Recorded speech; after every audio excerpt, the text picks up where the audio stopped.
From Keene in the Shire, the Liberty Media capital of the world, this is Daryl W. Perry, host of FPP Radio News for Wednesday, March 23rd, 2016. Silver is trading at $15.39 per ounce. Gold is valued at $1,225 per ounce. And according to BitcoinAverage.com, the average price of Bitcoin is $420.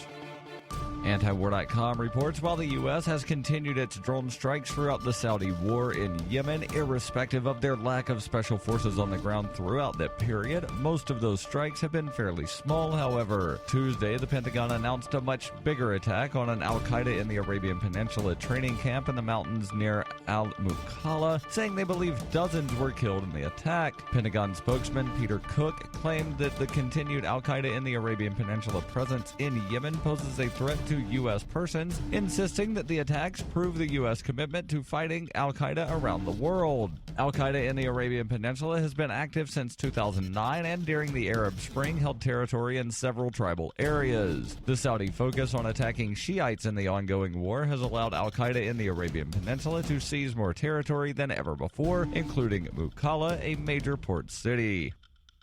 You can support FPP Radio by shopping online. Whether you're looking for precious metals, bitcoins, or books, you'll find that and more at shop.fppradio.com. Every purchase you make from one of my affiliates at shop.fppradio.com helps fund FPP Radio. That's shop.fppradio.com.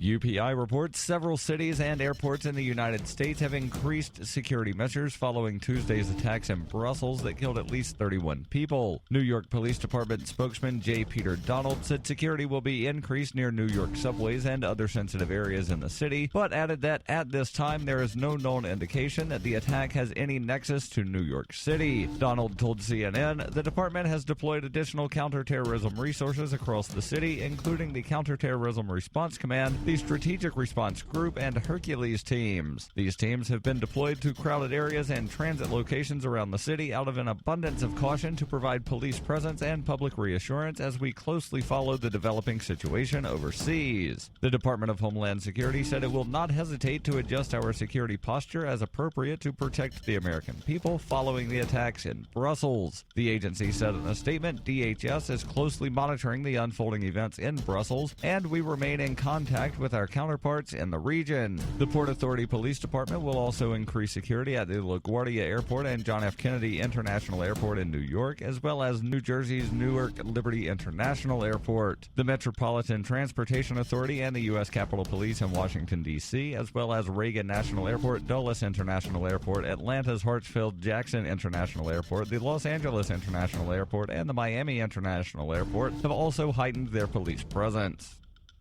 For nearly 40 years, Roberts & Roberts Brokerage has been a trusted source for buying and selling precious metals like gold and silver. They also take Bitcoin for precious metal purchases and have permanently removed the minimum purchase amount for all orders paid in the digital currency. Call Roberts & Roberts today for knowledgeable advice on buying and selling precious metals and a forward-thinking approach to new technologies. 800-874-9760 or visit online at rrbi.co. Reuters reports a federal appeals court on Tuesday ordered a lower court judge to dismiss a lawsuit challenging gun control laws approved by Colorado in the wake of a movie theater massacre in a Denver suburb, saying the plaintiffs lacked standing to bring the case. The measures, which passed the Colorado legislature and were signed into law by Governor John Hickenlooper, a Democrat, in 2013, were considered a victory by gun control activists in a state where gun ownership is treasured. The laws, which banned ammunition magazines with more than 15 rounds and required universal background checks for gun buyers, prompted a fierce backlash from critics that led to voters recalling two key Democratic members of the state legislature. After a 9-day trial, a federal judge found in favor of the governor, saying no evidence had been produced by the plaintiffs which showed that their rights to gun ownership would be infringed by the laws. The plaintiffs appealed to a 3-member panel of the 10th Circuit, which wrote in a 33-page ruling that despite the significance of the underlying issues at stake, the plaintiffs had no standing to even bring the lawsuit because they had not demonstrated that they would be personally harmed by the laws. The panel ordered the lower court judge to dismiss the action for lack of standing. This has been FPP Radio News, online at fppradio.com.